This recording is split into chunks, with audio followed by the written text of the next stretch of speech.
किसी ने बड़े कमाल की बात कही है कि जिंदगी जीने के दो सबसे अच्छे मंत्र हैं। पहला, मिल जाए तो उनकी कृपा, और दूसरा, ना मिले तो उनकी इच्छा। नमस्ते, मैं हूं आरजे कार्तिक। प्राचीन काल की एक कहानी सुनाता हूं। दो विद्यार्थी जो संस्कृत का अध्ययन कर रहे थे गुरुकुल में, जब उनकी शिक्षा पूरी हुई, पढ़ाई पूरी हुई, तो दोनों वहां से अपने घर की ओर चले और रास्ते में पैदल चलते चले जा रहे थे। दोनों के बीच में एक बात पर चर्चा शुरू हो गई। पहले विद्यार्थी ने, जो पहला स्टूडेंट था संस्कृत का, उसने एक श्लोक सुनाया, देत भुवालम फिरत लिलारम न विद्या न च पौरुषम।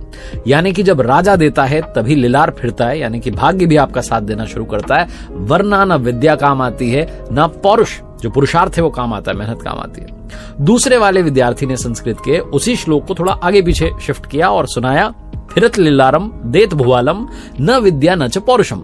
यानी कि जब भाग्य फिरता है, जब भाग्य साथ देना शुरू करता है, तभी राजा भी आपको देता है, वरना न विद्या काम आती है न पौरुष काम आता है। दोनों के बीच में इस बात का सोल्यूशन नहीं निकल पा रहा था कि कौन सी बात सही है, कौन सा श्लोक सही है, कौन सी बात जीवन के लिए एकदम फिट बैठती है। तो दोनों ने सोचा कि एक काम करते हैं, राजा के पास चलते हैं।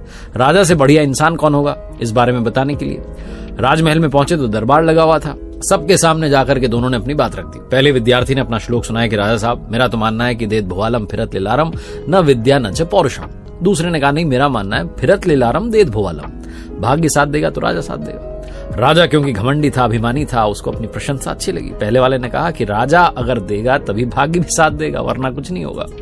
अब राजा को निर्णय तो पहले वाले के हक में सुनाना था, लेकिन राजा को लगा कि दरबार में और भी लोग बैठे हुए हैं, कहीं जनता में संदेश ना चला जाए कि राजा साहब घमंडी अभिमानी हैं, और जैसी प्रशंसा सुनते हैं बड़े प्रसन्न हो जाते हैं। तो राजा ने एक आइडिया सोचा। दोनों को अपनी ओर से एक कपड़े में बांध करके भेंट दी और कहा, एक काम कीजिए, आप ये भेंट लेकर के जाइए, 1 महीना अपने घर में बिताइए और वापस आकर के बताइएगा कि आपका जीवन 1 महीने में कैसा बीता। दोनों वहां से निकल पड़े। जब रास्ते में जा रहे थे तो तालाब किनारे निकल रहे थे अपने गांव की ओर। पहले स्टूडेंट ने कहा कि भाई देख तो लेते हैं अंदर क्या है। तो कपड़ा हटा करके देखा गया तो पहले वाले को तो राजा ने कद्दू दिया था और दूसरे वाले को राजा ने सत्तू दिया था। जो पहला वाला विद्यार्थी था उसने कहा कि भाई, बड़े दिनों से मेरा सत्तू खाने का मन था, एक कद्दू तुम रख लो, सत्तू मुझे दे दो, कद्दू की सब्जी बना लेना घर जाकर के। उसने कहा, ठीक है भाई, वैसे भी राजा ने कोई बहुत बढ़िया भेंट तो दी नहीं है, इससे क्या महीना बीतेगा। उसने तालाब किनारे पानी पिया, सत्तू खाया, अपने घर चला गया।